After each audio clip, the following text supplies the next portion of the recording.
Why are there so many different Bible translations?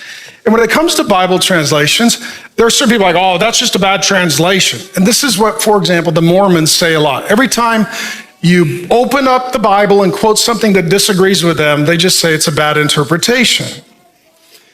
Anytime you're interpreting an ancient text, any kind of, it could be Socrates, Plato, Aristotle, Epimenides, Alexander the Great, could be any work from antiquity. There are 4 different options for translating from the original language into your language. And just so you know, the Bible was originally written largely, the Old Testament is in Hebrew, New Testament is Greek, and a few parts are in Aramaic. So linguistic scholars are working from the ancient manuscripts to the modern languages. There are word-for-word translations, and this is where you need to get it exactly right. How many of you are lawyers, you're accountants, you do tax preparation, you do building codes, okay? You people are into the details. Right, some of you are artists, and you're like, I finger paint, I don't know. But for those of you who are in those highly meticulous trades, you're like, no, we need to do the accounting right, we need to do the engineering right, we need to do the legal right. And you can't just sort of feel your way through it. It has to be very specific. That's where word for word can be most helpful, particularly when you're dealing with history or legal documents or measurements or financial amounts. Word-for-word translations would include the English Standard Version, which I'm preaching out of, the King James Version, the New King James Version, and something called the New American Standard Version, or the New American Standard Bible. Number 2 is thought for thought.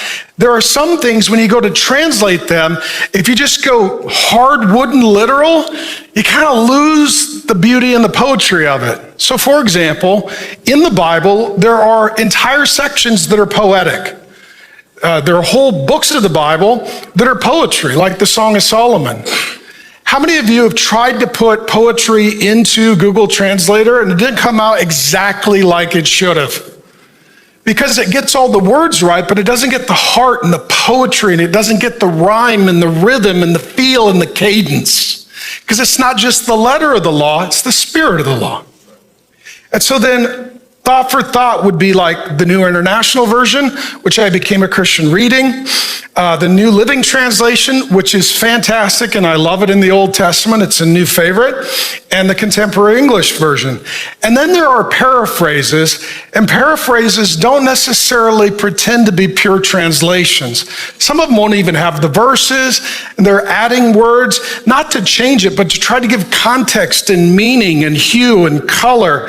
And this would be, for example, helpful when you get into the songs in the Bible. There's lots of songs. And if you just hand, a really great singer-songwriter to an accountant and let him translate, probably not going to get the full impact of what was intended through the song. And so that's where things like paraphrases come in. That would be the Message, the Living Bible, the Amplified Bible, and the Voice. And then the 4th is a corruption. And this is not trying to translate the Bible. This is trying to change the Bible. There's a translation called the New World Translation. The Jehovah's Witness cult uses it, and they have systematically gone through the Bible and removed everything that refers to Jesus as God, except they missed a few too. So when they knock on my door, that's where we start, at my house. But it's their intent to change Jesus. It's their intent to change Jesus. Now, what happens is, some people are like, well, we don't have good translation, or it's been wrongly interpreted. Actually, that's not true. And I've got it in the ebook that I'm giving you. But if you look at all the manuscript evidence, we have far more manuscripts of the Bible than any other ancient piece of literature, far closer to the original with far more consistency. That means the Bible is the most actually trustworthy ancient book in the history of the world. And when it comes to it, the way it would work, particularly in the Old Testament, let's say, for example, I was a scribe or a senior scribe, and then you were a scribe. I would get up with a copy of the Old Testament, and I would read it, and then you would hear it, and then you would write it down. This is before the printing press. You were trained to be a scribe. This is like being a court stenographer. You went to school for this, and this is your career.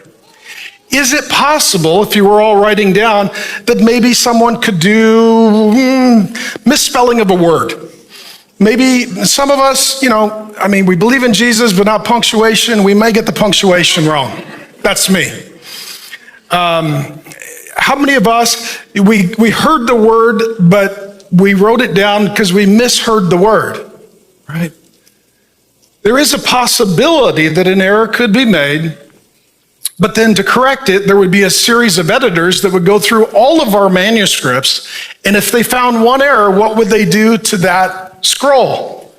Burn it. Okay? So you have amazing consistency, and occasionally you might have perchance a human error, but 97 to 99% of the scriptures can be reconstructed from the ancient manuscripts. There is no debated section of belief or doctrine. The only debates are certain points of spelling or punctuation. But let's say there's 1,000 of us here, and you find 2 that spell a word one way and 998 that spell it the other way. You can come to the conclusion they probably got it wrong. And it's nothing of severity, seriousness, or note. Thanks for joining me. My name is Pastor Mark. I've been teaching the Bible for more than 3 decades and head on constant collisions with woke culture. And I would love to get you more Bible teaching. 2 things you can do. Go ahead and watch the sermon in total and also subscribe to the channel. And I'll just keep sending you Bible teaching and we'll have a lot more fun together.